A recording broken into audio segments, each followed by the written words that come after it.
ठीक है। So ma'am, मैं आपका एक पुराना वीडियो देख रहा था और जिसमें आप निजामुद्दीन के बारे में या निजामुद्दीन में खड़े होकर बता रहे होगा, करीबन 20-25 साल पुराना कुछ ऐसा वीडियो, निजामुद्दीन से रिलेटेड था वो कुछ। और उसमें मैं देख रहा था कि आपके बाल जो थे वो सारे काले थे। वो काफी पहले की बात होगी। हाँ, तो ये दिल्ली को खोजते खोजते, दिल्ली में काम करते करते बिल्कुल काले से सफेद बाल हो गए मैम। बिल्कुल। ऐसा क्या इंटरेस्ट है, क्या अफेक्शन है आपका दिल्ली के प्रति? देखिए, मैं दिल्ली आई जब मैं क्लास 12 में थी। अच्छा। तो जिससे पहले कि कॉलेज शुरू होने वाला था, उससे बिल्कुल पहले। और तब से दिल्ली में हूँ, दिल्ली में पढ़ी हूँ। और धीरे धीरे करके मेरा इंटरेस्ट दिल्ली की बिल्डिंग्स पे हुआ। दिल्ली की जो हिस्टोरिक बिल्डिंग्स हैं, जो मॉन्यूमेंट्स हैं। और मेरे ख्याल से वो जो मैंने देखा और धीरे धीरे करके ज़्यादा उसमें खोज की और एक्सप्लोर किया, तो वो जो that love for the city, वो ही है जो कि मैंने फिर कहा कि मैं इसकी हिस्ट्री पे भी काम करूंगी, इसकी मॉन्यूमेंट्स पे भी काम करूंगी। ओके मैम, ये जो शहर है वो एक तरह से इतनी बार उजड़ चुका है, फिर बस जाता है, इतनी बार इस पे लोग आए हैं, अलग अलग लोगों ने रूल किया है, फिर भी जो इसकी एथनिसिटी है, जो जो रोनेस है, वो अभी भी मतलब वही बरकरार रहती है कि दिल्ली दिल वालों की हो रही है। तो मैम, दिल्ली का जो पुरानी दिल्ली से हम स्टार्ट करते हैं, जैसे चांदनी चौक और वो वाला शाहजहानाबाद जो हो गया, उस पर भी आपने लिखा है, ब्रोकन स्क्रिप्ट्स भी जो थी, जो लास्ट टाइम जो आपका था, तो मैम उस वक्त की दिल्ली कैसी थी? दिल्ली, अगर देखें, दिल्ली तो खैर अगर शहर की बात करें काफी पुराना है। और जिसको हम आज पुरानी दिल्ली कहते हैं वो उतना पुराना नहीं है, क्योंकि उससे कहीं ज्यादा पुराना है। अगर आप मेहरौली का एरिया देख लीजिए, यहाँ की पहली दिल्ली बसी है। जिसको हम अगर लाल कोट का जो किला था, वहां पे पहली दिल्ली बसी। वो पहला शहर है जिसका नाम दिल्ली पड़ा। अच्छा। और ऐसे करके असल में ये कहना कि दिल्ली उजड़ी सही नहीं होगा इस मामले में कि कई, वो पहली दिल्ली थी। उसके बाद किसी वजह से कोई चाहता था कि हम नदी के पास आ जाएं, कोई चाहता था कि हम एक बहुत मजबूत किला बनाएं क्योंकि मंगोलों का अटैक हो रहा था, कोई और सोचता था कि अरे हमारे यहाँ दुश्मनी भरे पड़े हैं, हम कहीं और पे जाके चले। तो ऐसे कर कर के लोगों ने अलग अलग शहर बसाए। किसी ने किलूगढ़ी बसा दिया, जो कि आश्रम चौक के पास की लोकरी गांव है। वो बलबन का जो पोता था, कैकुबाद, उसका बसाया हुआ शहर है। किलूगढ़ी वो भी दिल्ली का कैपिटल, वो भी एक दिल्ली थी। और फिरोजाबाद जो कि नदी के पास पहला जो शहर है, वो फिरोज शाह तुगलक ने बसाया। फिर तुगलकाबाद जो गयासुद्दीन तुगलक ने इसलिए बनाया क्योंकि उनको लगता था कि मंगोलों का अटैक होगा। तो ऐसे करके अलग अलग वजह से लोगों ने दूसरी अलग अलग उसी इलाके में पर थोड़ी थोड़ी दूर जगह पे नया शहर बसाया। और क्योंकि उन्होंने नया शहर बसाया, अपनी गवर्नमेंट वहां पे शिफ्ट कर दी, तो बाकी लोग भी आके रहने लगे। तो ऐसा नहीं है कि वो पुरानी दिल्ली उजड़ गई, पर वो सुनसान हो गई थोड़ी सी। पर कोई कोई जगह है, जैसे कि जो मेहरौली का जो हम इलाका बताते हैं, जो पहली दिल्ली है, वो तो कभी नहीं उजड़ा। लोग वहां पे रहते ही रहे। और इसलिए रहते रहे क्योंकि देखिए, सिर्फ राजा महाराजा बादशाहों के ऊपर नहीं होता है शहर, क्योंकि उन्होंने अपना शहर बदल लिया हो। पर जैसे कि मंदिर थे वहां पे, जोगमाया का मंदिर है, जैन दादाबाड़ी जैन मंदिर है, सूफी दरगाह है कुतुब बख्तियार काकी की। तो इस वजह से वहां पे हमेशा आबादी रही। और लोग वहां रहते रहे और लोग वहां जाते रहे, वो फलता फूलता रहा। तो इसलिए ये भी कहना ठीक नहीं होगा कि दिल्ली बार बार उजड़ी। पर ये है कि हाँ, लोगों ने नई दिल्ली, हर बार एक नई दिल्ली बनती थी, और वो जो पुरानी दिल्ली होती थी उसकी उसका जो इम्पोर्टेंस है वो फर्क हो जाता था फिर। ओके मैम, जैसे कि मैं आपका एक फेसबुक लाइव देख रहा था, तो उसमें आप बता रहे थे कि जब नई दिल्ली का कंस्ट्रक्शन साइट को वो डेवलप कर रहे थे ब्रिटिश, और अलग अलग जगह देख रहे थे, तो एक बार ये जो पटपड़गंज वाला एरिया भी देखा, फिर नारायणा वाला एरिया भी देखा, वहाँ का रिज भी था, और इवेंचुअली उन्होंने साउथ दिल्ली को कंसिडर किया। तो मैम वहाँ पर उसकी क्या हिस्ट्री है, उसके बारे में थोड़ा बताइए। ये असल में जो अंग्रेजों ने जो दिल्ली में एक अपना कैपिटल शिफ्ट करने की बात कही, उसका भी बहुत बहुत ही दिलचस्प मेरे ख्याल से किस्सा है, क्योंकि हुआ ये कि उस वक्त तक अंग्रेजों ने ये नहीं सोचा था कि दिल्ली को कैपिटल बनाया जाए। वहां पे दिल्ली तो जब अंग्रेज शुरू में आए हैं, मुगल बादशाह दिल्ली से, वो उनकी जो राजधानी थी, उनका जो कैपिटल था वो मुगलों का था, तो वो तो नहीं चाहते थे, अंग्रेज नहीं चाहते थे कि हम यहाँ आए। वो तो कलकत्ता में बिल्कुल ठीक थे। बट हुआ क्या कि 19th सेंचुरी के एंड से, लेट 19th सेंचुरी से खास तौर पे जो नेशनल मूवमेंट है वो बढ़ने लगा। पहले तो हमारी 1857 की जो लड़ाई थी वो फेल हो गई थी, क्योंकि अंग्रेजों ने वापस आके कब्जा कर लिया था, और वो इतना वायलेंट उन्होंने सप्रेस किया था उसको, इतनी वायलेंटली कि वो खत्म हो गई थी कहानी। बट लेट 19th सेंचुरी से फिर से नेशनल मूवमेंट जो शुरू हो चुका था, और लोग बार बार सवाल पूछते थे ब्रिटिश गवर्नमेंट से, तो उनको लगने लगा कि हम क्या करें, इसको कैसे संभालें। तो पहले तो उन्होंने ये किया कि बंगाल को डिवाइड कर दिया जाए ताकि हिंदू मुस्लिम बढ़ जाएं, और बढ़ जाएं तो इसलिए शायद नेशनल मूवमेंट अपने आप खत्म हो जाएगा, और वो नहीं हुआ, क्योंकि बल्कि बंगाल के पार्टीशन से फिर आपका स्वदेशी मूवमेंट शुरू होता है, और लोगों ने कहा कि नहीं, हम ऐसे नहीं बटेंगे, और हम तुमसे सवाल पूछते ही रहेंगे, और ज्यादा हम आपसे अपनी पूरी आजादी की तो बात उस वक्त नहीं हो रही थी, पर ये कि हमें और ज्यादा हक चाहिए अपने। तो इस टाइप की बात शुरू हो गई थी। तो उनको लगा कि अब हम लोग को थोड़ा सा इंडिया के लोगों को थोड़े से कुछ कंसेशंस देने हैं, कुछ ऐसा, आजकल के जमाने में उसको मेकओवर कहेंगे, ब्रिटिश राज का, कि हम एक मेकओवर करें ताकि ब्रिटिश राज इनको लगे कि ये भी हमारे लिए ही है, ये हमारा ही राज है। क्योंकि उनको लगता था कि लोग ये अभी तक ये मानते थे कि असल में जो रूलर्स थे वो मुगल्स ही थे। आपको हैरानी होगी, उस टाइम तक कितने सारे राजे महाराजे, 1857 में इसकी पूरा प्रूफ आ गया था कि इतने सारे लोग मुगल बादशाह के पीछे खड़े हो गए थे। तो उनको मालूम था कि लोगों के दिमाग में वो मुगलों का जो as the real rulers of Delhi वो जो इंप्रेशन है वो है, और सिक्कों पे भी थे, हाँ, वो काफी टाइम तक रहा था। तो इनको लगा कि अब हमको अगर थोड़ा सा अपना इमेज को बेहतर बनाना है, तो जैसे मैं कह रही हूँ मेकओवर करना है, तो हम ऐसा प्रोटेक्ट करके करेंगे कि हम भी मुगलों की तरह ही हैं। अच्छा, हम भी मुगलों की तरह ही, हम भी सल्तनत की तरह हैं, हम भी दिल्ली से राज करेंगे। अच्छा, तो उन्होंने दिल्ली में आके अपना कैपिटल बनाया।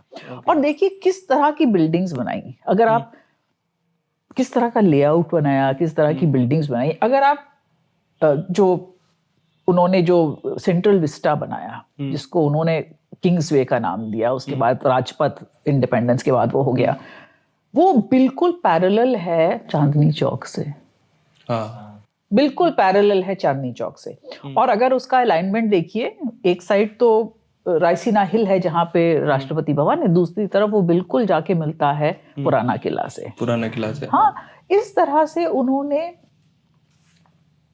दिल्ली में बनाया, और दिल्ली की हिस्ट्री को ध्यान में रख के बनाया। आप जैसे कह रहे हैं कि मैंने बोला है कि हाँ, उन्होंने कंसिडर किया था कि नारायणा में बन सकता है,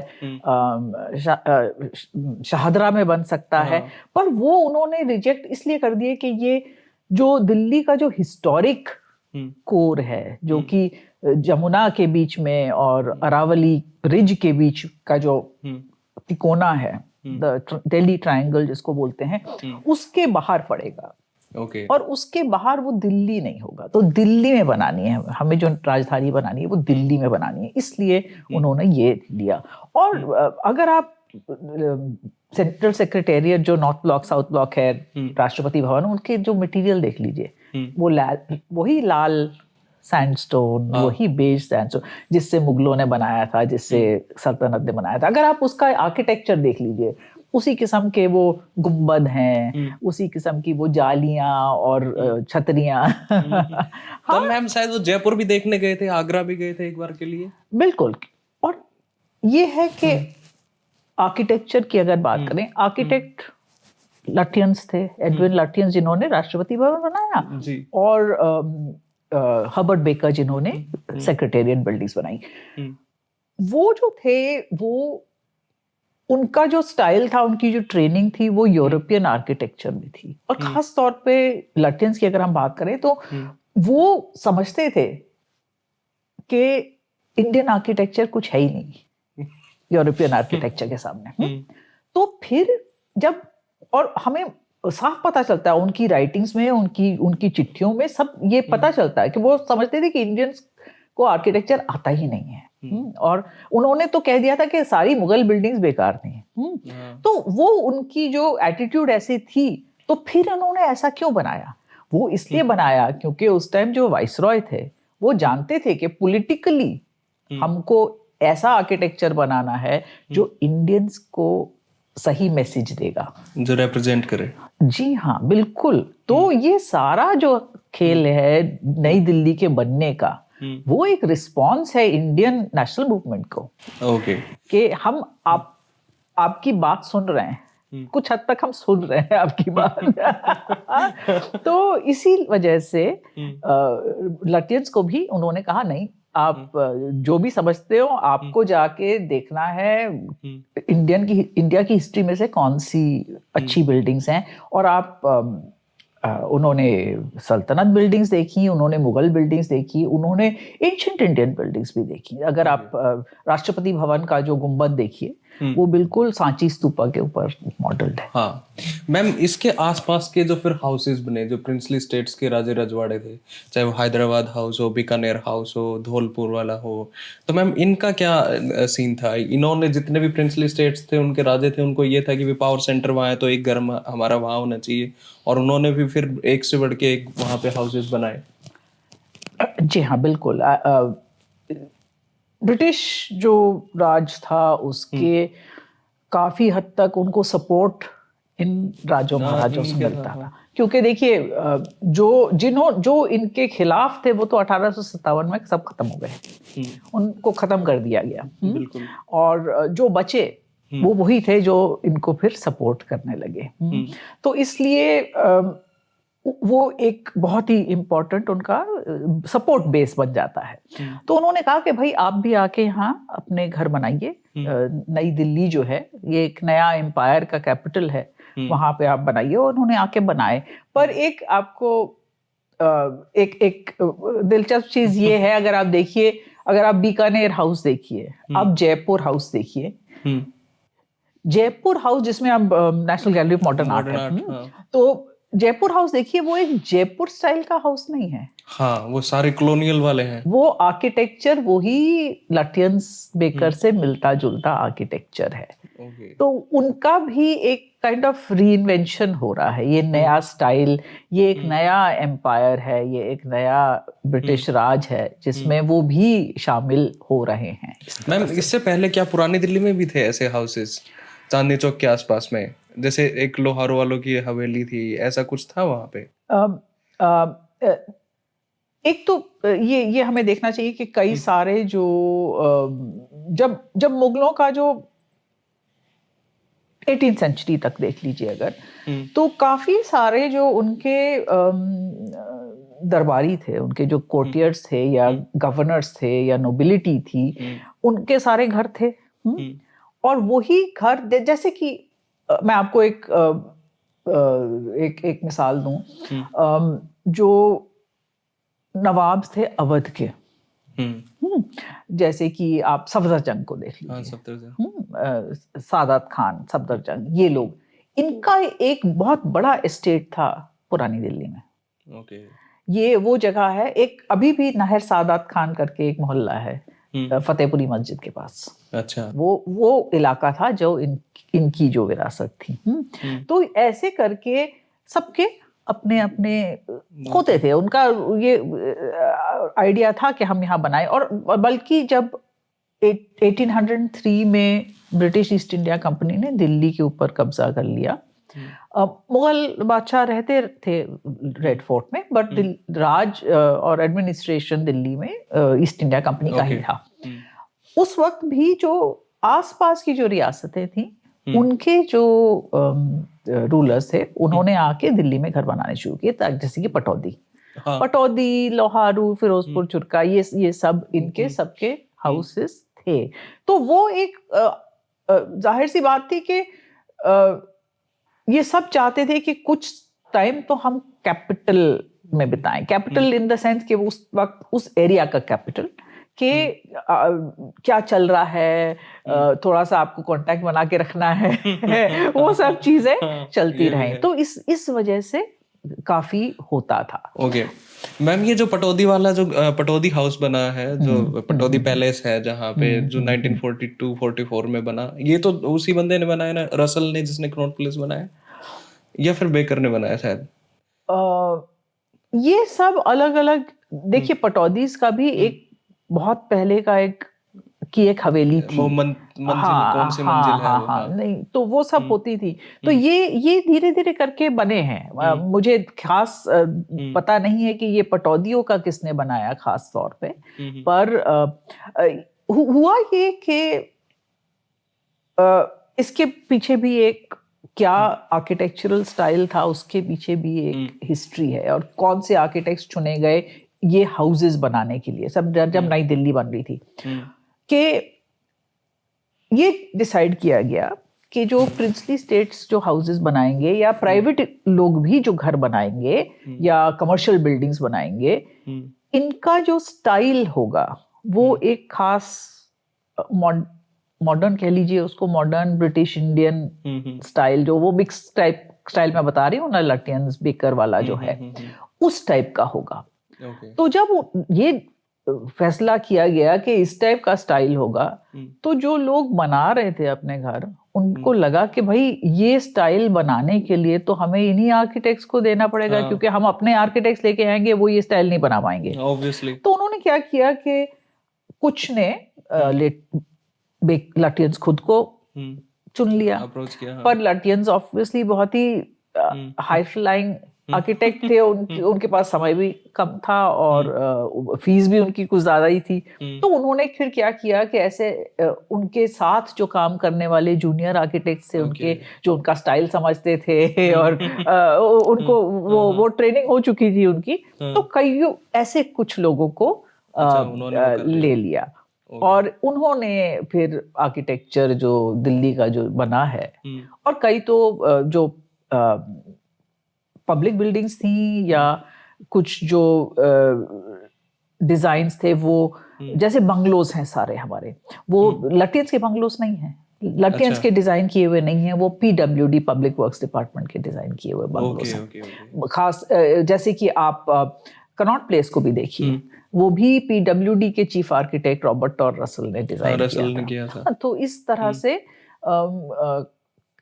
उसी एक टीम मान लीजिए। मैम रेलवे स्टेशन बनाने की भी सोच रहे थे ना वो बीच में, कनॉट प्लेस के अंदर? हाँ, वो एक बार आइडिया था, पर उन्होंने फिर नहीं किया, और शुक्र है नहीं किया। अगर आप सोचिए इस वक्त अगर कनॉट प्लेस के बीच में रेलवे स्टेशन होता तो वो हालत हो रही होती जो नई दिल्ली रेलवे स्टेशन में जाने का मन ही नहीं करता। तो एक ये इंटरेस्टिंग जगह है धौला कुआं, और जैसे मुगल जो बादशाह थे मोहम्मद शाह रंगीला, उनके बारे में तो कहा ही जाता था कि भाई बादशाह आलम दिल्ली तो पालम, बीच में पड़ता है धौला कुआं। तो ये धौला कुआं का नाम क्यों रखा गया धौला कुआं, और इसके बारे में किसी को नहीं बताया, और ये है कहाँ पे धौला कुआं? दिखता ही नहीं, वो सिर्फ रोड का एक मेट्रो स्टेशन को ही धौला कुआं बोलते हैं, या उसके बगल में जो पार्क में है। एक तो मोहम्मद शाह रंगीला, असल में ये बात जो है दिल्ली बादशाही शाह आलम अज दिल्ली ताप आलम, ये एक आलम शाह जो सैयद डायनेस्टी के रूलर थे, उनके बारे में पहले कही गई थी ये बात। बाद में मोहम्मद शाह के ऊपर भी शाह आलम के ऊपर भी कहने लगे, जो शाह आलम जो मुगल बादशाह था उनके बारे में भी कहने लगे, पर वो एक अलग बात है। धौला कुआं, मैंने इसके बारे में पढ़ा है, एक अर्ली 19th सेंचुरी की किताब है, सैरुल मनाजिल। उसका ट्रांसलेशंस भी हो चुके हैं, अंग्रेजी में हो चुके हैं, उर्दू में हो चुके हैं, फारसी की किताब है वो। उसमें धौला कुआं का मेंशन आता है। धौला कुआं मतलब एक सफेद कुआं, एक कुआं जिसमें सफेद पत्थर लगा हुआ था। अच्छा। अब ये है कि बदकिस्मती समझ लीजिए कि दिल्ली की शक्ल इतनी बदलती गई है कि किसी वक्त में वो रोड बनी होगी, डेवलपमेंट हुआ होगा, खत्म कर दिया वो। कहाँ गया, कहाँ था, कुछ हम लोग को अभी आज मालूम नहीं है। अच्छा, अब है ही नहीं, है ही नहीं। अच्छा। तो हमें ये भी नहीं पता है कि यहाँ था। अच्छा। क्योंकि देखिए 19th सेंचुरी की किताब है, उसमें ना तो उस टाइम कोई जियो टैग थी, तो कोई पता नहीं है कि भाई कहाँ था। उन्होंने बोला कि है धौला कुआं, उसका नाम इसलिए क्योंकि सफेद पत्थर लगा हुआ उसमें। हरियाणा पंजाब में बोलते हैं धौला, सफेद को धौला। हाँ, तो सफेद कुआं था। मैम दूसरा, जैसे कनॉट प्लेस की हम बात कर रहे थे, तो कनॉट प्लेस वाले एरिया में तो बहुत किक्कर वगैरह जो होते थे पेड़, वो थे। और मतलब ये जो दिल्ली जो शाहजहानाबाद के जो लोग बाग थे, वो तितर पार्ट्रिज का शिकार करने के लिए वहां पे आते थे। तो वो वाला एरिया जो चूज करना कमर्शियल प्लेस के लिए, और रसल ने वो किया, फिर उसका क्या पर्पज था मैम? और वहां पे जो मंदिर थे 3, उनको तो उन्होंने एज इट इज रख लिया था, हनुमान मंदिर और ये जो जैन मंदिर भी था शायद। जी। ऐसा है कि ये जो एरिया है शाहजहानाबाद, जो पुरानी दिल्ली जिसको हम कहते हैं, उसके साउथ में पड़ता था। हाँ, तो ये खाली जगह थी, कुछ हद तक खाली जगह थी। एक बस्ती थी वहां पे, एक दो, राजा का बाजार, माधोगंज, जयसिंहपुरा गांव था वो। जयसिंहपुरा बिल्कुल गांव था, इन द सेंस हम ये नहीं कहेंगे कि खेती भी कुछ हद तक होती थी, पर साथ में एक काइंड ऑफ सबर्ब जिसको हम कहते हैं ना, सबर्ब, एक बस्ती बनी हुई थी। तो असल में जयसिंहपुरा जो है, जयसिंहपुरा, माधोगंज और राजा का बाजार, ये कौन से राजा का था? ये जयपुर के राजाओं की मिल्कियत थी।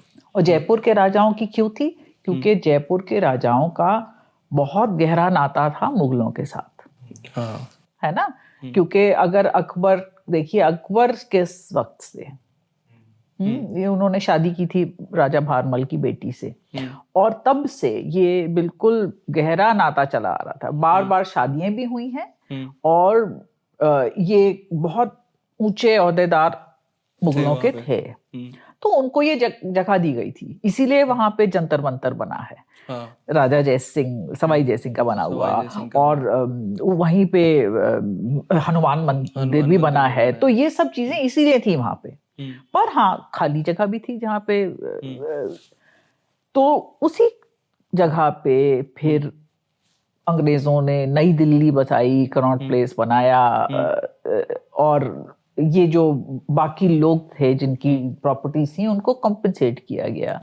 और जो पुराने जो स्ट्रक्चर थे जिनको समझा गया कि या तो ये हिस्टोरिकली इम्पोर्टेंट है, जैसे कि जंतर मंतर हो, या फिर उसका कोई रिलीजियस सिग्निफिकेंस है, तो मंदिर ही नहीं, आपका रकाबगंज गुरुद्वारा है, सुनहरी मस्जिद, एक छोटी सी मस्जिद जो कि बिल्कुल सेंट्रल विस्टा के पास है, एक और मस्जिद है जबीतागंज की मस्जिद, और एक उद्योग भवन मेट्रो स्टेशन के पास। हाँ, कई सारी बल्कि हैं। कनॉट प्लेस में भी एक है ना मस्जिद है। तो दो चार कई छोटी छोटी मस्जिदें हो, मंदिर हो, गुरुद्वारे हो, उन्होंने उसको काइंड ऑफ इनकॉर्पोरेट कर लिया अपने plan. Okay ma'am, imperial hotel कैसा लगता है आपको?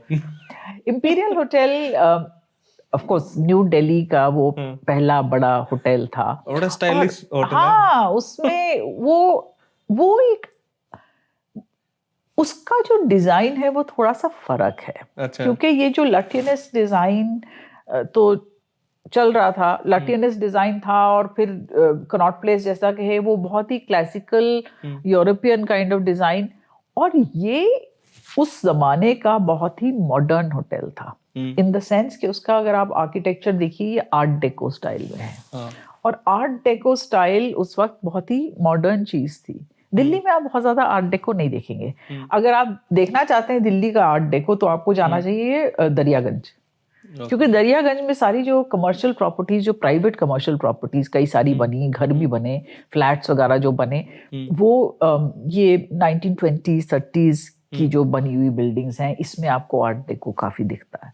तो वो एक आर्ट डेको स्टाइल में बना, क्योंकि ये प्राइवेटली बना था, उनकी मर्जी थी वो, और वो खास न्यू दिल्ली के बनने के टाइम पे 1910s 20s थोड़ा देर से बना रहे थे वो। अच्छा। तो इसलिए उनको फ्रीडम था उस टाइम, वो लागू नहीं हो रहा था रूल के आपको बिल्कुल लटियन स्टाइल में बनाना है, तो उन्होंने अपने हिसाब से। इनॉग्रेशन भी शायद उस माउंटबेटन ने किया उसका।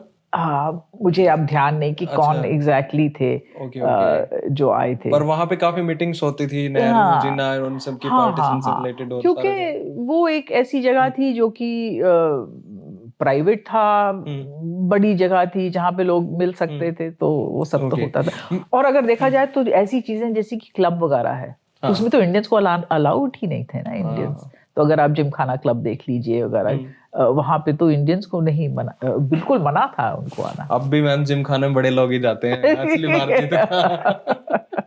तो मैम उससे भी नहीं ले पाते होंगे। मैम दूसरा कॉलेज जो स्टार्ट हुए दिल्ली में, जैसे दिल्ली कॉलेज स्टार्ट हुआ, और एक मास्टर रामचंद्र जी बिल्कुल, उनके ऊपर आपने कितना काम किया, कितना मैंने बहुत कुछ लिखा है। वो मेरी एक बहुत ही फेवरेट पर्सन, कैरेक्टर कह लीजिए। अच्छा। हैं दिल्ली कॉलेज की अगर बात की जाए, ये कई लोग ये नहीं जानते हैं कि दिल्ली कॉलेज था जो कि दिल्ली का पहला वेस्टर्न स्टाइल कॉलेज था। पहले तो मदरसे हुआ करते थे, और कई सारे, Delhi was a centre of learning. तो बहुत टाइम से, सल्तनत टाइम्स में देख लीजिए, मुगल टाइम्स में देख लीजिए, बहुत लोग आसपास से आते थे, आसपास से नहीं, दूर से आते थे यहाँ पढ़ने के लिए और पढ़ाने के लिए। तो it was a centre of learning. और अंग्रेजों के टाइम में, जब अंग्रेजों ने यहाँ पे पहले राज करना शुरू किया 1803 में, यहाँ पे ईस्ट इंडिया कंपनी का राज हुआ, वो जानते थे कि हाँ दिल्ली में लोग आते हैं बाहर से पढ़ने, और आना चाहते हैं पढ़ने। तो उन्होंने कहा कि हम एक वेस्टर्न किस्म का एक कॉलेज बनाते हैं। उनका जो आइडिया था वो ये था कि देखिए, हमें अपने राज के लिए भी ऐसे लोगों की जरूरत है जो कि अंग्रेजी पढ़ सकें, अंग्रेजी साइंस में और बाकी तौर तरीकों में जिनको जानते हो। तो उन्होंने ये एक शुरू किया, पर 1825 में ये शुरू हुआ। उसमें अंग्रेजी भी पढ़ानी शुरू हुई, पर उसके साथ साथ, क्योंकि वो उसकी अलग वजह है, पर जो इसमें जो अलग बात थी वो ये थी कि कुछ काफी हद तक उर्दू भी, यहाँ पे उर्दू मीडियम था। अच्छा, उर्दू मीडियम था, अंग्रेजी भी था और उर्दू मीडियम भी था। और यहाँ पे फारसी, अरबी, संस्कृत भी पढ़ाई जाती थी और अंग्रेजी भी पढ़ाई जाती थी। तो ये एक बहुत ही फर्क किस्म का इंस्टीट्यूशन बना। और इसमें ऐसे लोग, कई सारे बहुत इंटरेस्टिंग लोग हुए, जैसे मोहम्मद बाकर, जो दिल्ली उर्दू अखबार के बाद में एडिटर बने, और 1857 में असल में पहले बहुत प्रोमिनेंट रोल था। इनफैक्ट वो उर्दू, इनफैक्ट इंडियन जर्नलिज्म के पहले शहीद माने जाते हैं। तो क्योंकि उनको बाद में एग्जीक्यूट कर दिया गया अंग्रेजों से। तो इस किस्म के लोग दिल्ली कॉलेज से निकल के आए। उनमें से एक है मास्टर रामचंद्र, जो पढ़े भी वहाँ और उन्होंने पढ़ाया भी वहाँ, और वो बहुत इंटरेस्टिंग शख्सियत है, मैथमेटिशियन थे और जाने माने मैथमेटिशियन थे। उनकी किताब इंग्लैंड में भी काफी पॉपुलर हुई, लोगों ने बहुत उसको सराहा। और वो सिर्फ साइंटिस्ट थे ही नहीं, वो साथ में ये भी चाहते थे कि साइंटिफिक जो नॉलेज है वो आम जनता में फैले। तो उन्होंने वो शुरू किए पॉपुलर मैगजीन्स और न्यूज़पेपर्स जिसमें साइंस की बातें हों। आम जो कॉलेज में नहीं पढ़ रहे हैं, जो शायद सिर्फ मैगजीन्स और न्यूज़पेपर्स ही पढ़ते हैं, उनको भी पता चले मॉडर्न साइंस क्या है। और वो ही नहीं, उन्होंने ये भी शुरू किया कि हम सोशल चेंज की भी बातें करें। तो उन्होंने शुरू की बात, तो इनफैक्ट काफी कंट्रोवर्शियल हो जाता था, क्योंकि कई बार उन्होंने वो ये बात करते थे कि जो रिलीजियस किताबों में जो सुपरस्टिशन वाली बातें कही लिखी हुई हैं, उनको डिबंक करना कि ये हमको क्या क्या सीख दी जा रही है, ये साइंस की नजर से अगर देखा जाए तो ये गलत है। तो वो इसको भी क्वेश्चन करते थे, और सोशल नॉर्म्स को भी, कि जैसे कि विडोरी मैरिज की बात है, कि उसके खिलाफ कि विडोरी मैरिज के खिलाफ जो मूवमेंट चल रहा था उसको डिबंक करने के लिए कि नहीं, विडोर मैरिज होनी चाहिए, वो कहना चाह रहे थे वो।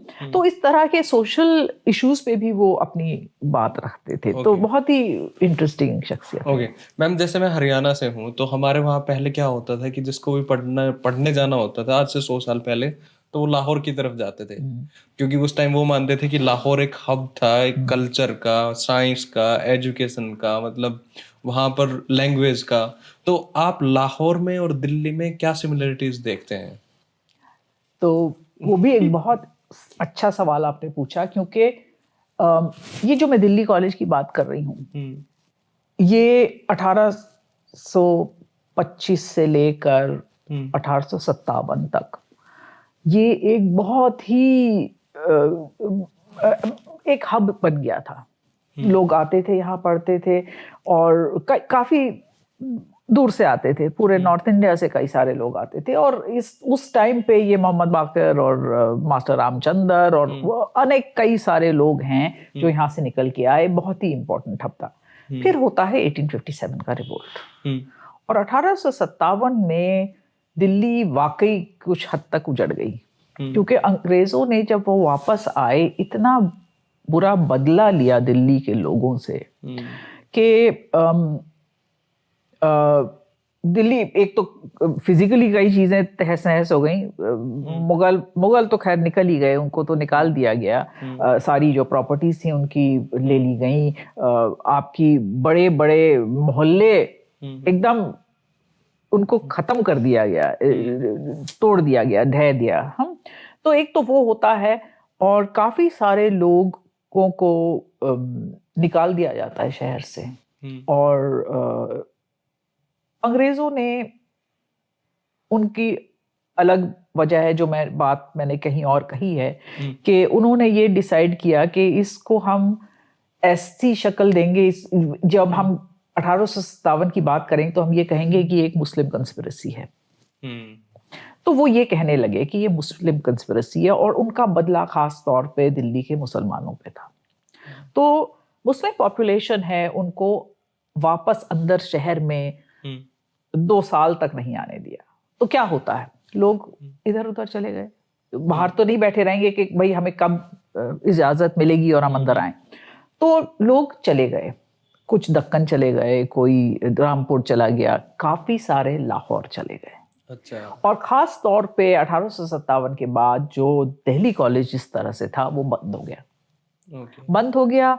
फिर जब खुला तो सिर्फ बहुत छोटा सा उसका वजूद था कि वो कैलकाटा यूनिवर्सिटी की एग्जाम्स की तैयारी कराता था।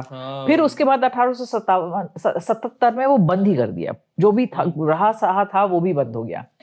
तब जो लोग दिल्ली में और दिल्ली के बाहर से दिल्ली आते थे एजुकेशन के लिए, वो सब लाहौर चले गए। अच्छा। क्योंकि वहां गवर्नमेंट कॉलेज लाहौर था, उसने वो एक गैप जो दिल्ली कॉलेज के जाने से बन गया था, वो उसने पूरा किया। तो ये जो 2 चीजें हैं, ये अलग अलग हम अलग अलग पीरियड्स की बात कर रहे हैं। 1857 तक दिल्ली और 1857 के बाद लाहौर। और खास तो काफी सारे लोग जो दिल्ली के ही थे वो ट्रांसफर हो गए लाहौर में। तो हम कहते हैं मौलाना मोहम्मद हुसैन आजाद, अल्ताफ हुसैन हाली भी वहां पे पहुंच गए। तो ऐसे सारे लोग जो हैं जो हम दिल्ली की जो लिटरेरी वर्ल्ड से हम जो एसोसिएट करते हैं और दिल्ली कॉलेज से एसोसिएट करते हैं, वो सारे वहां चले गए। और फिर आपको ये भी याद रखना है कि एक और चीज जो होती है वो है अलीगढ़ मुस्लिम यूनिवर्सिटी। है ना, वो भी दिल्ली वालों की ही है, क्योंकि सैयद अहमद खान दिल्ली के थे, तो उन्होंने अलीगढ़ मुस्लिम यूनिवर्सिटी बना दी। तो ऐसा है कि वो जो दिल्ली की जो एजुकेशनल लेगेसी थी वो इधर उधर चली गई फिर। मैम आप गए हो पाकिस्तान कभी? नहीं। आपका मन है कभी लाहौर जाने? बिल्कुल जाने का। असल में हुआ क्या कि मेरा जो एक किसी जमाने में मैं सोच रही थी, जब मैं अपना एमफिल कर रही थी, कि मैं पीएचडी जब करूंगी तो सिंध के ट्रेड के ऊपर करूंगी, फिर मैं पाकिस्तान। पर क्या हुआ पर फिर क्या हुआ कि मैंने सोचा कि ये बहुत आइडियलिस्टिक वो है, बिकॉज किसी इंडियन स्कॉलर के, और उस वक्त मेरे ख्याल से रिलेशंस ठीक ही थे, बुरे नहीं थे, पर फिर भी मुझे ये लगता था कि अगर मैंने रिसर्च शुरू कर दी और फिर एकदम से कोई या तो ट्रैवल पे बैन लग गया या रिसर्च करने में वो मुझे अपने उनके जो आर्काइव्स हैं वहां से मिल पाएंगे, मुझे डॉक्यूमेंट्स नहीं मिल पाएंगे, बीच में कुछ अगर अड़चन आ गई तो मेरी पीएचडी रुक जाएगी। मैंने कहा कि अरे नहीं करो। तो वो ऑब्वियसली यस, बट या लाहौर में डेफिनेटली। मैम ये आपका वैसे टॉपिक बड़ा अच्छा था, सिंध का ट्रेड। आप बताओ ना थोड़ा मैम इसके बारे में। नहीं मैंने फिर उसको आगे निकाला ही नहीं, but Sindh of course was a very important from a trade point. मैं इसलिए देखना शुरू कर दिया था मैंने, क्योंकि मेरा जो एमफिल था वो मालवा जो रीजन है उसके ओपियम ट्रेड के ऊपर था। एमफिल डिसर्टेशन था, बहुत बढ़िया नहीं था, बट जो भी था, जो मैं रिसर्च उस वक्त कर रही थी, तो मैंने देखना शुरू किया। कुछ होता यह है कि अब आप आर्काइव में बैठ जाइए, नेशनल आर्काइव्स में मैंने सारी फाइल्स देख रही थी। अब जब फाइल्स जब देखना शुरू करते हैं तो उसमें ये इधर भी चीज नजर आ जाती है, उधर नजर आ जाती है, अच्छा ये बहुत अच्छा लग रहा है, तो वो हो जाता है। बट आई डिसाइडेड कि नहीं लेट्स बी प्रैक्टिकल, नहीं हो पाएगा। सो मैम जैसे पार्टीशन का टाइम था तो ऑलमोस्ट 30% 40% मुस्लिम यहाँ से चले गए थे उस साइड, और उस साइड से जितने भी माइग्रेट करके पंजाबी जिनको कहते हैं वो लोग यहाँ आ गए, तो एकदम से मुस्लिम से सिटी पंजाबी सिटी होगी। तो उसको आप कैसे देखते हैं? देखिए ऐसा है कि कुछ हद तक ये जो कहना है वो मैं बताती हूँ आपको किस तरह से दिल्ली उस टाइम बदली बनिस्बत पहले जमानों के। देखिए दिल्ली में आना जाना तो हमेशा से लगा रहा, क्योंकि है ही दिल्ली ऐसी, माइग्रेंट्स आए हैं। जब मैं आपको सबसे पहले जो माइग्रेंट एक बहुत पावरफुल एग्जाम्पल देती हूँ। जब मंगोलों ने वेस्ट एशिया और सेंट्रल एशिया में तबाही शुरू कर दी और ये सारे शहरों को बल्कि उजाड़ना शुरू किया, बहुत लोग आए दिल्ली में। हाँ, दिल्ली में बहुत माइग्रेशन इमिग्रेशन दिल्ली के अंदर हुआ है उस वक्त। तो हमेशा से ये होता रहा है कि अंदर लोग आते रहे हैं और लोग जाते भी रहे। मैंने अभी 1857 की बात की, कितने लोग वहां पे चले गए। तो 1857 के पहले की अगर बात करें तो दिल्ली की पॉपुलेशन करीब 50% से थोड़ी कम मुस्लिम थी। अच्छा। और 50% से थोड़ी ज्यादा हिंदू एंड जैन थी। अच्छा, हिंदू एंड तो उस वक्त भी 1857 के पहले जिसको हम एक मुगल सिटी बोल सकते हैं दिल्ली को, उस वक्त भी 50% भी पॉपुलेशन मुस्लिम्स की नहीं थी। और 1857 के बाद वो कम हो जाती है। अच्छा। क्योंकि मैंने जैसे बताया कि कई सारे लोग तो चले गए, हम तो वो कम हो गई। सो 1947 में क्या होता है कि yes, lot of people leave, और मुस्लिम्स ही हैं वो, और जितने जो गए थे उनसे कहीं ज्यादा लोग आ जाते हैं। और वो एक पीरियड होता ये है कि देखिए, अगर आप किसी छोटे शहर में रह रहे हैं तो वो आपका घर है, पर अगर आपको कहा जाए कि आप जबरदस्ती यहाँ से निकल के आप कहीं और जाना है, तो आप किसी और जगह जाएंगे। अगर आप शायद खेती नहीं करते हैं तो आप सोचेंगे कौन सी बड़ी जगह है जहां मैं जाके रह लूं। ठीक है, अगर आपको मान लीजिए यहाँ से किसी और देश में एक बंटवारा होता है, आज हाइपोथेटिकली बंटवारा होता है, आपको बोला जाता है कि अब आप साउथ इंडिया में जाके रहिए, तो साउथ इंडिया में आप कौन सी जगह चुनेंगे? कोई छोटा सा गांव चुनेंगे या बड़ी शहर में जाके रहेंगे?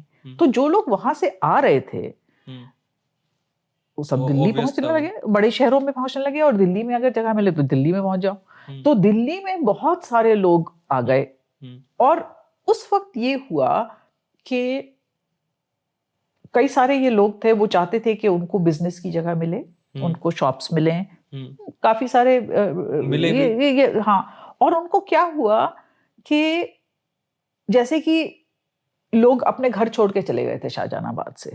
पुरानी दिल्ली में जो हवेलियां थी, कई सारी हवेलियां खाली हो गई थी, क्योंकि लोग बल्कि कईयों को तो फोर्सिबली निकाल दिया था ना, वायलेंस की वजह से वो इतना डर गए थे कि उन्होंने कहा कि भाई हम तो जा रहे हैं क्योंकि यहाँ पे हम सेफ नहीं हैं। तो वो जो हवेलियां थी वो उनको कहा गया कि अब इसको कमर्शियल प्रॉपर्टी बना दो, ताकि लोगों को कम से कम दुकानें तो मिल जाएं। तो जो शाहजहानाबाद में पहले क्या था कि कुछ कमर्शियल था और काफी सारे लोग वहां रहते थे, उनकी होम्स थे, हाँ, उनके घर थे। 1947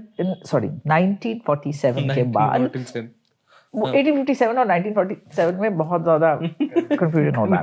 1947 के बाद ये हुआ कि कई सारे जो रेसिडेंशियल प्रॉपर्टीज थी वो कमर्शियल हो गई। और उसने एक और वो चला आ रहा है सिलसिला तब से, वो रिवर्स नहीं हुआ है, वो और भी खराब हो गया है।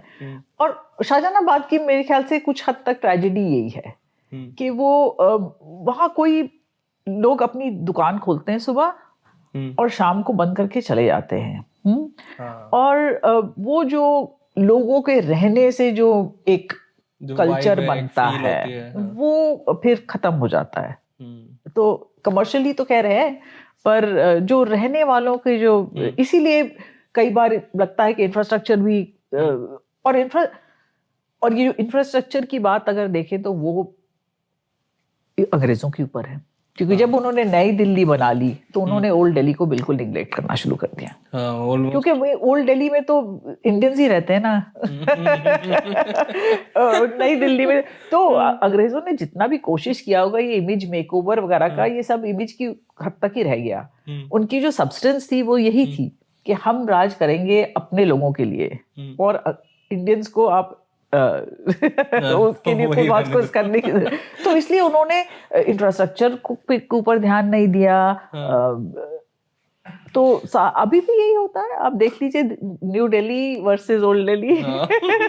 मैम इसमें एक और चीज है, आपको नहीं लगता कि न्यू दिल्ली थोड़ा सा बोरिंग जगह हो गया है? मतलब रहने के लिए ठीक है, पर क्योंकि मैं किसी से बात कर रहा था तो वो बोल रहे थे कि सिटीज शुड बी लाइक जहाँ पे थोड़ा क्योस हो, जहाँ पे लोग आपस में मिल सकें, जहाँ पे इमेजिनेटिव आइडियाज आ सकें, क्रिएटिव आइडियाज आ सके, रादर देन स्ट्रेट लाइंस बना दिए, जोन्स बना दिया, जैसे चंडीगढ़ में होकर रखा है, जैसे न्यू दिल्ली में कर रखा है। और अब तो वो और भी ज्यादा बोरिंग कर रहे हैं सारे सरकारी लोग। देखिए ऐसा है कि कुछ हद तक ये बिल्कुल सही है। अब मैं इसको केओस के रूप में नहीं देखूंगी, मैं थोड़ा फर्क करूंगी। वो ये है कि जो सबसे जो मुझे लगता है कि बुरी बात जो दिल्ली में हो रही है वो ये है कि पब्लिक प्लेसेस कम हो रही हैं। हाँ। एक ऐसी जगह जहां आप जा सकें बिना पैसा दिए। आप वहां पे बैठ जाइए, खाना खा लीजिए, रिलैक्स कर लीजिए, और कोई आपको ये नहीं बोलेगा कि आप यहाँ क्या कर रहे हैं। और मैं ये देखती हूँ कि पूरे शहर में, नई दिल्ली में ही नहीं, पूरे शहर में ऐसी जो जगह हैं वो कम होती जा रही हैं, कम होती जा रही हैं। और कोई भी आपको पब्लिक पार्क दिखेगा अगर, तो या तो वो उसकी बुरी हालत हो रखी होगी। वह जामा मस्जिद का जो मेट्रो स्टेशन है, वहां उसके से जब जस्ट बगल में है। एक पार्क है, हाँ। मैंने कुछ दिन पहले उसकी एक फोटो लेके भी पोस्ट की थी। मैंने कहा ये देखिए, ऐसे बच्चों से तो मैं इतना एनवियस हूँ कि कितनी उनका how lucky these children are कि वो बच्चों का पार्क है। और आप बच्चों का पार्क देखिए, उसमें कूड़े के सिवाय और कुछ नहीं है, इतनी बुरी उसकी मेंटेनेंस है। तो या तो पब्लिक स्पेसेस जो नाम के तौर पे हैं उनकी बहुत बुरी मेंटेनेंस होगी, और अगर आप उसके लिए कुछ करें कि ठीक ठाक किया जाए, मेंटेनेंस की जाए, तो या तो वो मेंटेनेंस करने के बाद उसको लॉक कर दिया जाएगा ताकि कोई घुस ही ना सके वहां पे। एक और पार्क है, छोटा सा पार्क जामा मस्जिद के सामने, उसमें ये किया गया है, उसको तमाम लॉन लगा दिया, रेड सॉन्स का कुछ कुछ कर दिया, अब उसको बंद कर दिया ताकि कोई घुस के उसको खराब ना कर सके। तो फायदा क्या हुआ मुझे मालूम नहीं। और दूसरी चीज ये है कि आप उसको बंद करके और टिकट लगा दें। तो मुझे लगता है कि दिल्ली के लोगों को ये सवाल करना चाहिए कि ऐसा क्यों है कि जो पब्लिक स्पेसेस हैं उनको एक्सक्लूसिव टिकटेड स्पेसेस बना दिया जा रहा है। फिर तो वही बात होगी, फिर तो रहने लायक तो फिर पब्लिक तो नहीं रही, है ना। और पब्लिक स्पेसेस पे हम लोग सबका हक है। तो मेरे ख्याल से ये सवाल हम लोग को एज सिटीजन्स करना चाहिए कि ऐसा क्यों हो रहा है कि पब्लिक स्पेसेस हम लोग बंद कर रहे हैं। पब्लिक स्पेसेस बंद कर रहे हैं, या तो इतने सारे उसमें रिस्ट्रिक्शंस लगा दिए जाएंगे कि आप ये नहीं कर सकते, वो नहीं कर सकते। और मुझे लगता है कि ये एक डेंजरस चीज इसलिए है कि as it is urban living की इतने स्ट्रेसेस हैं। आप शहर में रहते हैं, कई लोगों के पास खुली जगह नहीं है, उनको ये जगह की जरूरत है।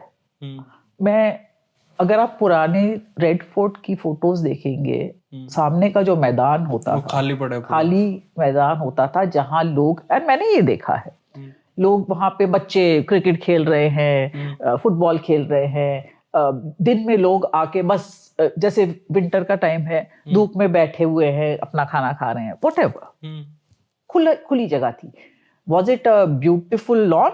नहीं, क्योंकि लोग अब चलेंगे तो वो नहीं रहेगा ब्यूटिफुल, बट एक खुली खाली जगह थी जो लोग इस्तेमाल कर सकते थे। अब आपने उसको बंद कर दिया, उसमें फेंस लगा दी, लॉन लगा दिया, किसी काम का नहीं है। अकॉर्डिंग टू मी किसी काम का नहीं है, क्योंकि ठीक है बीच बीच में वो कुछ मेले वेले होते रहते हैं, but that is not a public space, that's not a public. हमारे बच्चों को खेलने के लिए कोई जगह नहीं। आप देखिए कहाँ पे आप खेल सकते हैं। अगर आपको एक गेम करना है, आपने कोई क्रिकेट गेम करना है, फुटबॉल गेम करना है, छोटा सा भी कुछ करना है, कहाँ है आपके पास जगह?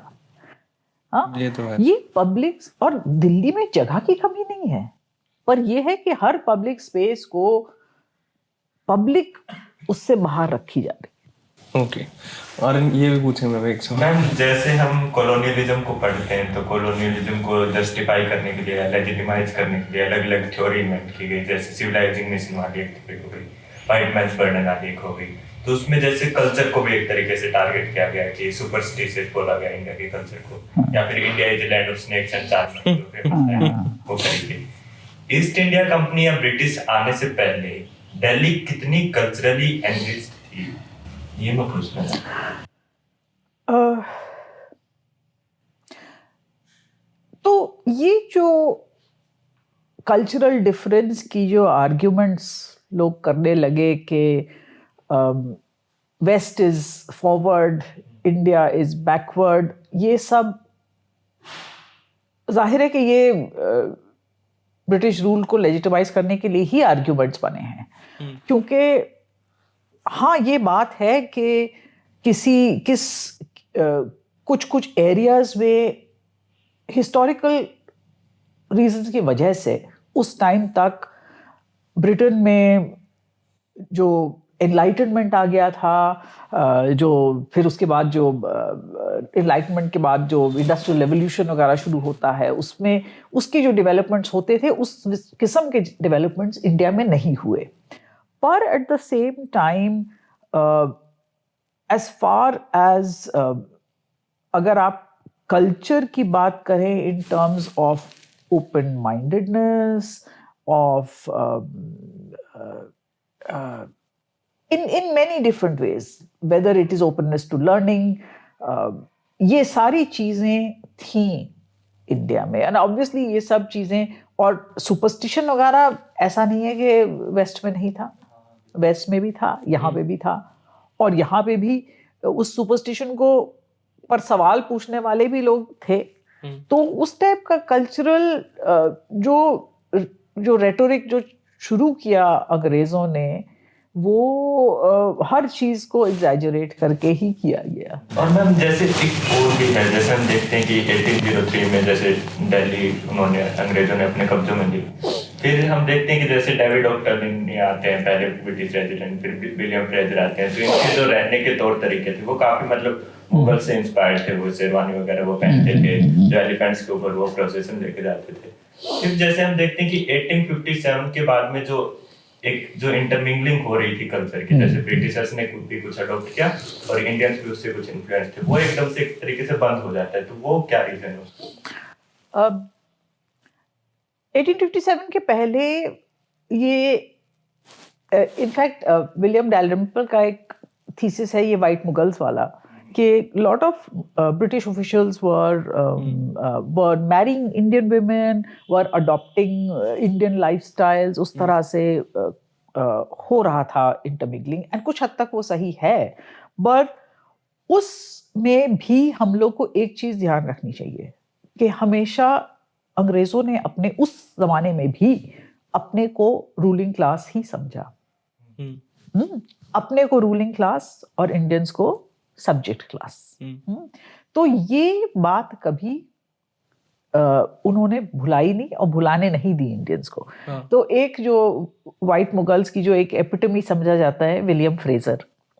हमारे वाले लोगों ने मारा था उसको. हाँ, तो विलियम फ्रेजर लोग भूल जाते हैं कि वो कितने, मैंने अपनी किताब में इसके बारे में लिखा है कि इट इज़ बिलीव्ड कि विलियम फ्रेजर के वो जो भी उसका जो नैरेटिव है और जो केस हुआ एटसेट्रा के शमसुद्दीन के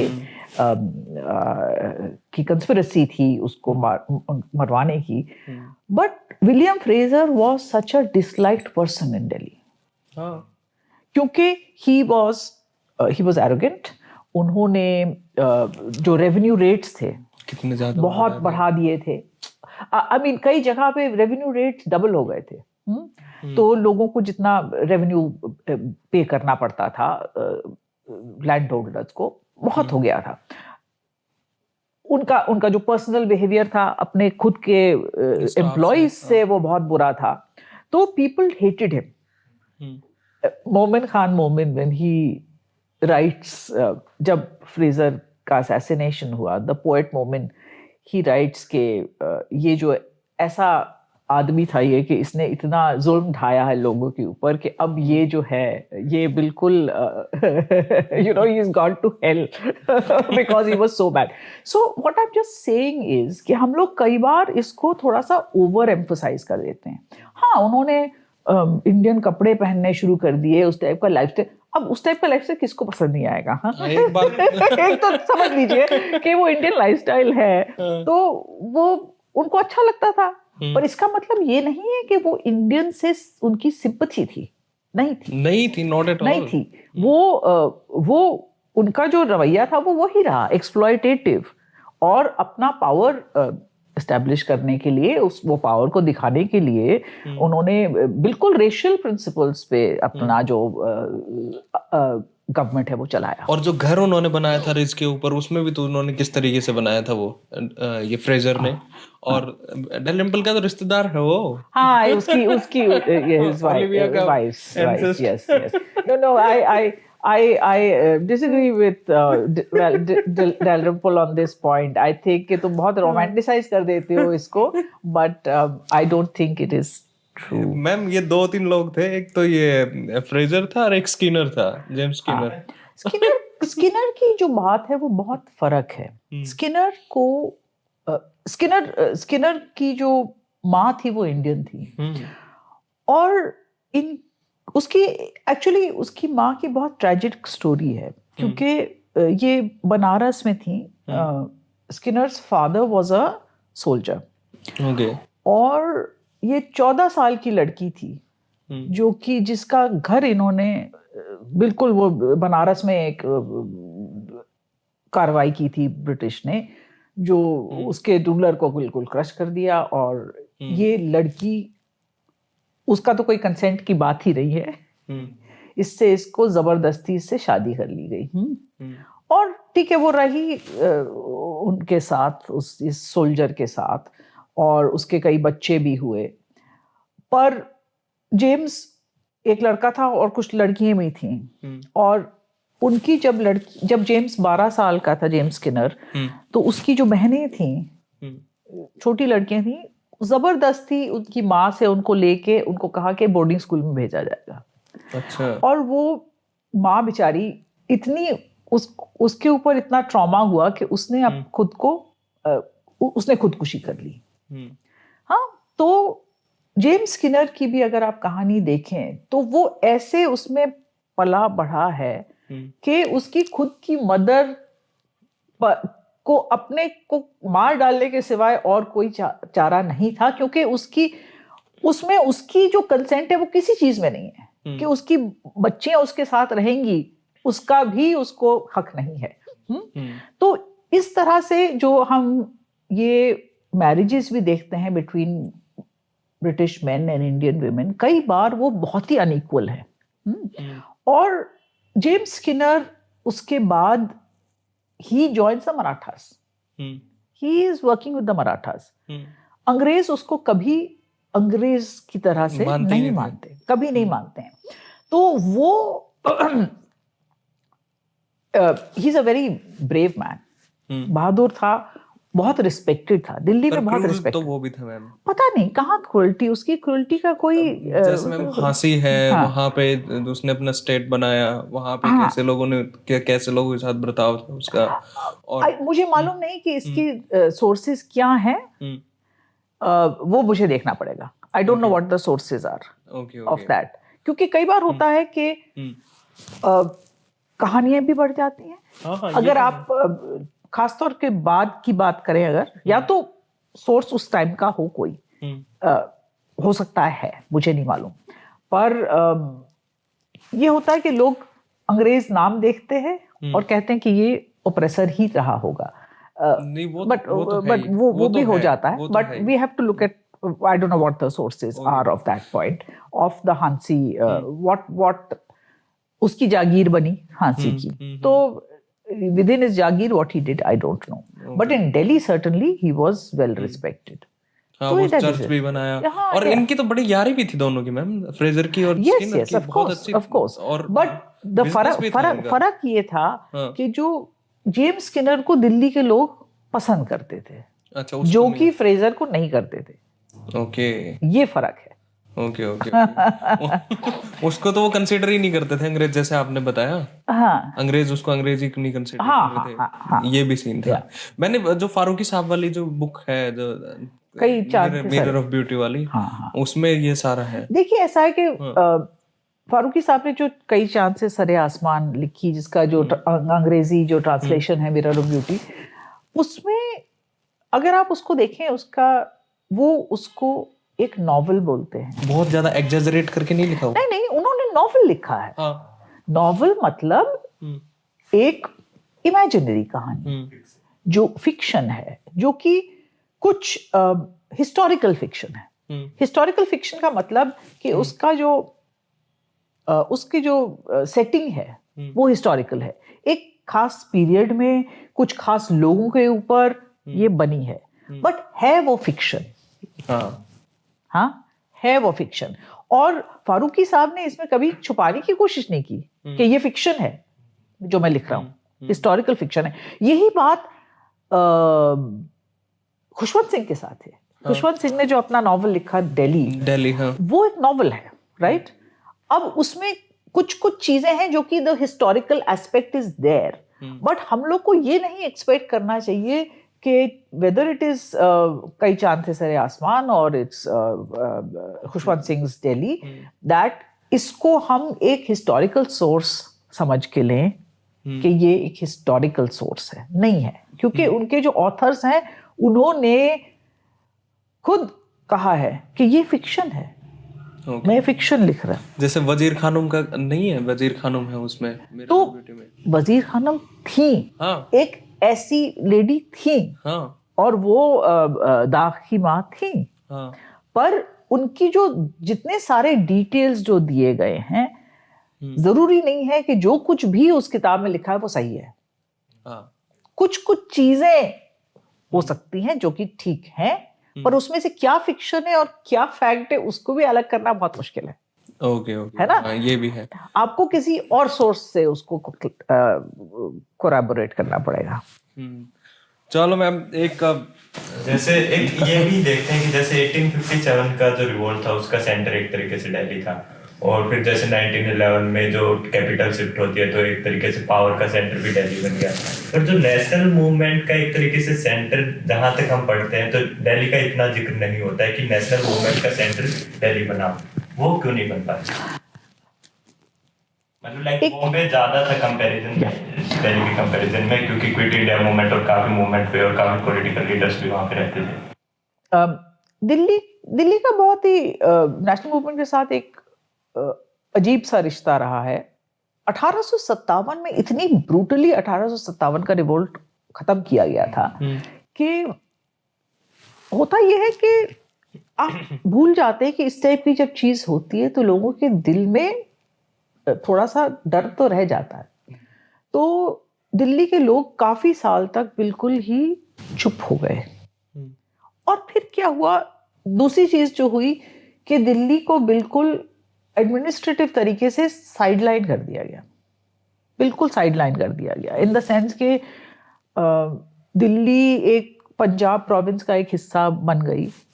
दिल्ली का एक कॉलेज भी नहीं रहा, कॉलेज भी बंद कर दिया गया। तो जब एक शहर ही बड़ा नहीं होगा तो उसमें बड़ा मूवमेंट कहाँ से आएगा? लोग तो होने चाहिए ना मूवमेंट करने के लिए, कॉलेज स्टूडेंट्स होने चाहिए, ये सब चीजें होनी चाहिए। नेशनल मूवमेंट बढ़ने लगता है दिल्ली में जब जब कैपिटल शिफ्ट होता है। एक बार जब कैपिटल शिफ्ट हो जाता है तो वो कैपिटल के आने के बाद नेशनल मूवमेंट यहाँ शुरू होता है, क्योंकि लोग ज्यादा बढ़ जाते हैं। कॉलेजेस खुलते हैं, ये जो कॉलेजेस पहले आपका सेंट स्टीफेंस कॉलेज खुला, हिंदू कॉलेज खुला, रामजस खुला, इनफैक्ट इवन छोटी छोटी लड़कियां इंद्रप्रस्थ स्कूल की वो प्रोटेस्ट करने लगती हैं। तो you have this national movement growing. जब लोग बढ़ेंगे एक जगह में, और खास तौर पे जब गवर्नमेंट आ जाएगी, तो वो उस गवर्नमेंट के खिलाफ आवाज उठाने के लिए, सवाल उठाने के लिए फिर वो मूवमेंट भी शुरू होगा। तो जैसे गवर्नमेंट आती है फिर नेशनल मूवमेंट शुरू हो जाता है यहाँ पे भी, सो धीरे धीरे करके। और मैम जैसे 1857 रिवोल्ट को जैसे हम पढ़ते हैं तो एक तो जैसे मैं देख रहा था कल आपका, और जैसे जो राणा साहब भी है उनका जो जेएलएफ में जो एक तरीके से इंटरव्यू था, तो उसमें जैसे आप बातें करते हैं कि मतलब जो मुगल्स थे जैसे बहादुर शाह जफर थे वो इतने इनकंसिडरेट नहीं थे, इतने केयरलेस नहीं थे वो लोगों के लिए, और ध्यान रखते थे रिलीजियस हार्मनी का भी और बाकी सबका भी। बट जैसे एक 1857 रिवोल्ट को हम पढ़ते हैं तो उसमें ये भी बताया जाता है कि जो बहादुर शाह जफर थे वो the weakest link in the chain, कि वो सबसे वीकेस्ट लिंक थे, और एक तरीके से माना जाता है कि अगर लीडरशिप होती है उनकी अच्छे से तो वो रिवोल्ट सक्सीड भी कर सकता है। उस बात में कितने लोग चाहिए? 1857 के ऊपर भी मेरा जो ख्याल है वो कई लोगों से थोड़ा सा अलग है। मैं दिल्ली की बात कर रही हूँ सिर्फ। तो जहां तक देखा जाए, दिल्ली के में जब रिवोल्ट होता है तो ये सिपाही आते हैं मेरठ से, उन्होंने वहां पे बगावत कर दी है, और वो दिल्ली आते हैं और वो बहादुर शाह को कहते हैं कि आप हमारे साथ हो लीजिए। बहादुर शाह उस वक्त उनको लग रहा है कि अब मैं इस चक्कर में क्यों पड़ूं। वो बहादुर शाह के दिमाग में हमेशा ये भी रहता था कि शहर के लोगों के बारे में वो कहते हैं कि देखो तुम यहाँ आ गए हो, अगर हम लोग तुमसे मिल जाएं और कल वो अंग्रेज वापस जब लौट के आएंगे तो ये शहर को बर्बाद कर देंगे। वो ये बोलते हैं, मुझे भी बर्बाद करेंगे, तुमको भी बर्बाद करेंगे और शहर को बर्बाद कर देंगे। वो कहते हैं वो, और सही भी है, क्योंकि जब 4 महीने बाद यही होता है। पर उस वक्त उनके जो खुद के बेटे हैं, उनके खुद के जो नाती पोते हैं, वो कहते हैं कि हम इनके साथ मिल जाते हैं, इसलिए कि उनको लगता है अंग्रेजों ने ये पहले ही फैसला कर लिया था कि बहादुर शाह के बाद ये किसी बादशाह को रिकॉग्नाइज नहीं करेंगे। तो उनके दिमाग में, इनके जो फैमिली मेंबर्स हैं, इनके दिमाग में ये है कि यही हमारा एक चांस है इस डिनेस्टी को बचाने का, क्योंकि इसके बाद तो गए अंग्रेज, हम लोग को खत्म कर देंगे, एक रिकॉग्नाइज नहीं करेंगे एज अ डिनेस्टी। तो बहादुर शाह भी फाइनली वो मान जाते हैं और इसको अपनी ब्लेसिंग दे देते हैं। पर 2 चीजें हैं, एक तो ये सोल्जर्स आ गए, इन्होंने बहादुर शाह को लिया, पर ये भी सोल्जर्स का भी ये नहीं है कि हम बहादुर शाह को राजा बना दें और फिर उनके ऑर्डर्स लें। उनका भी है कि सरकार तो हमें चलानी है। तो अगर आप देखिए उस पीरियड में जो सरकार बनती है, दे फॉर्म जो सरकार बनती है वो बहादुर शाह की सरकार नहीं है। They have a court of administration, which has representatives of the army and representatives from the people of the city.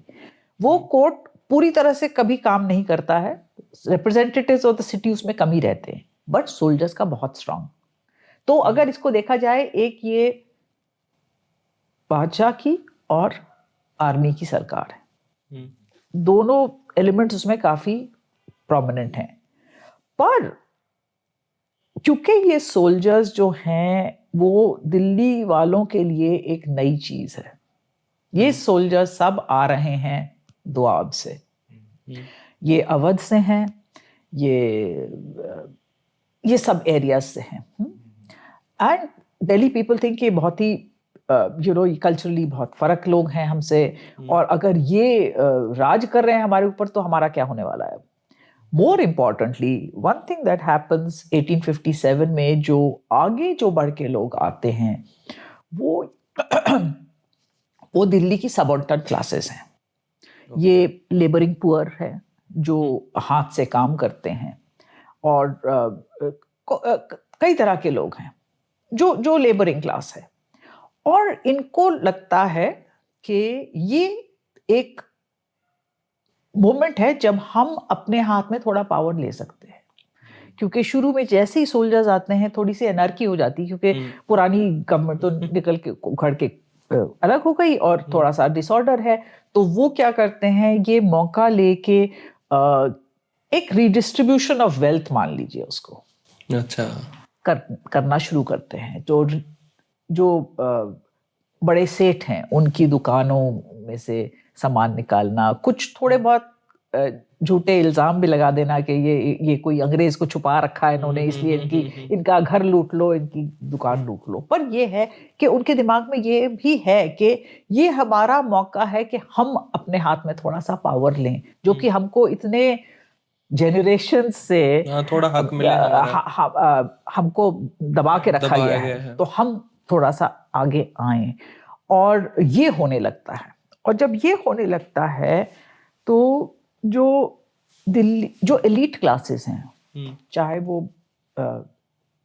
वो लैंडेड एलीट हो, जैसे कि वो पुराने मुगल जागीरदार वगैरह आप समझ लीजिए, या फिर जो दिल्ली में रहते थे, और चाहे वो सेठ देख लीजिए, ऑल द महाजन और सेठ, और चाहे वो इंटेलेक्चुअल एलीट भी देख लीजिए, ये सब जो हैं बाय एंड लार्ज 1857 के रिवोल्ट के खिलाफ हैं।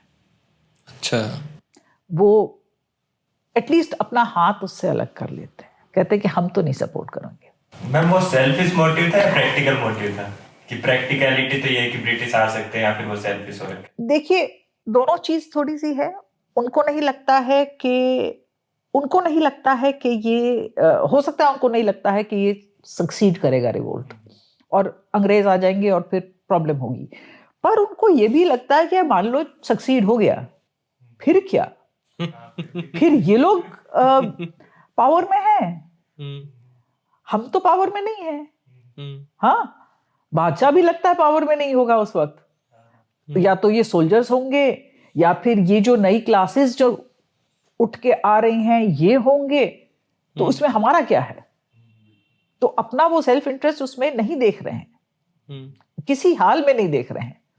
तो उनको लगता है कि भाई इसके साथ तो हम नहीं जुड़ सकते। तो उस टाइप का जो है वो डिवीजन आपको दिखता है। एक चीज जो मैंने अपनी किताब में भी लिखी है कि हमारा एक बहुत इंपॉर्टेंट सोर्स इस चीज के लिए है, दो चीजें हैं। एक तो अखबार है, अखबार अगर आप पढ़िए तो आपको ये सब दिखेगा।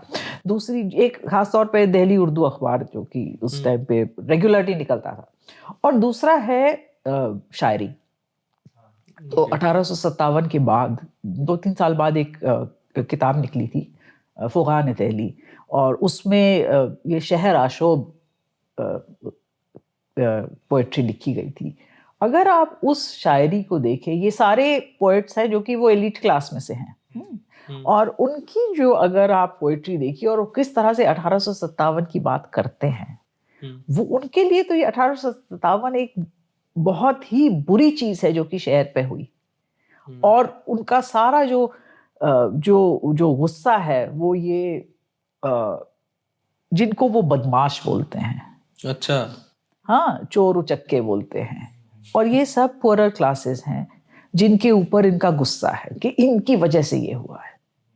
तो 1857 बहुत ही कॉम्प्लेक्स चीज है। हम उसको बहुत सिंपलिस्टिक तरीके से देखते हैं, पर उसमें कई सारे स्ट्रैंड्स हैं जो मिल के आते हैं, और उसका सब में कुछ कुछ अलग इफेक्ट होता है। मैम जैसे अब गालिब ने भी उसके बाद में 12 साल में 11 गजलें लिखी, उनके भी दिमाग पे हुआ। और ये भी सीन था कि जब बादशाह को पकड़ा गया तो अंग्रेज और लोग, उनके बच्चे औरतें देखने आते थे कि हिंदुस्तान का बादशाह दिखता कैसा है जेल में। कुछ हद तक यहाँ हाँ था। तो बहादुर शाह उनका सरेंडर, उन्होंने सरेंडर कर लिया इस ये कहेगी कि मुझे और मेरे जो इमीडिएट फैमिली है उनको उनकी जान सलामत रहेगी, ये सोच के, और उनको रखा गया, उनके ऊपर मुकदमा किया गया। हाँ, और लोग आते थे देखने, ज़्यादातर आम जनता नहीं थी, पर जो आर्मी ऑफिसर्स थे, उनके जो फैमिली थे, आर्मी ऑफिसर थे, वो देखते थे कि भाई ये क्या, कौन है, कैसा है। इनफैक्ट उस टाइम ही उसकी आई थिंक फोटोग्राफ भी ली गई है, जो कि एक हमारे पास उनकी ये हाँ तो यहाँ इंटरेस्ट तो था ऐसे। बट सो मैम आखिर में कहाँ का खाना पसंद है आपको, कौन सी दिल्ली का? या आप सीधा बीकानेर हाउस से मंगवाते हो? नहीं 5 स्टार से, इंपीरियल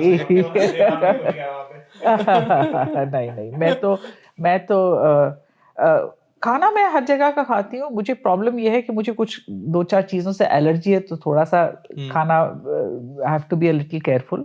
बट पुरानी दिल्ली का खाना is always happy to eat wherever. Ma'am क्या वो सही में मुगलिया खाना है या फिर वैसा ही? नहीं, ऐसा तो नहीं है। देखिए मुगलों का जो था उसमें नखरेबाजी बहुत थी। अगर आप उनकी जो कुछ रेसिपी बुक्स वगैरह देख लीजिए, बहुत नखरा था। पर ये है कि दिल्ली में भी इतने, the best thing about Delhi is कि इतने लोग इतनी अलग अलग जगहों से आए हैं, उनका सबका कंट्रीब्यूशन दिल्ली के कल्चर पे, दिल्ली के फूड पे है। हम अगर एक मैं आपको बहुत सिंपल सी चीज बताऊं, आलू हमारी क्विजीन में जहांगीर के वक्त से पहले रियली नहीं था। अच्छा, कैन यू इमेजिन कि आलू भी इतनी नई चीज है। मेरी सिस्टर वो लिखती है, हिस्टोरिकल फिक्शन लिखती है, और वो कोशिश करती है कि कम से कम सेटिंग जो हो वो ऑथेंटिक हो। तो उसने जब दिल्ली के ऊपर लिखा उसने, और उसने जब ये रिसर्च करना शुरू किया, उसने कहा ये चाय तो बहुत ही नई चीज है। हम्म, चाय 20th सेंचुरी में आई है। जो बहुत जो चलन हुआ है चाय का वो 20th सेंचुरी में। उससे पहले लोग कॉफी पीते थे हाँ, और कॉफी हाउसेस हुआ करते थे दिल्ली में। ये कहवे खाने जिनको कहते थे, कहवे खाने में लोग बैठ के कॉफी पिया करते थे। ये चाय तो बहुत ही नई चीज है। तो वही मैं कह रही हूँ कि बदलता रहता है और हमें नहीं लगता है कि ये मुगलई खाने जिसको हम कह देते हैं उसमें भी बहुत सारे फर्क आए हैं। मिर्ची कहाँ इस्तेमाल होती थी? मिर्ची तो अगेन उसमें भी तो मिर्ची इस्तेमाल नहीं होती, फिर क्या इस्तेमाल होता था उसकी जगह, मिर्ची की जगह?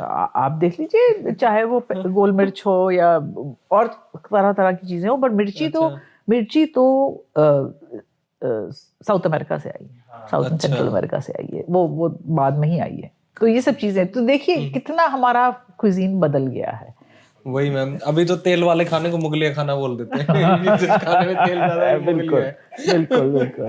Okay ma'am, then thank you so Thank much you very for being much. With us. Thank काफी अच्छा लगा you. आपसे बात करके। Okay, Thank you. got it.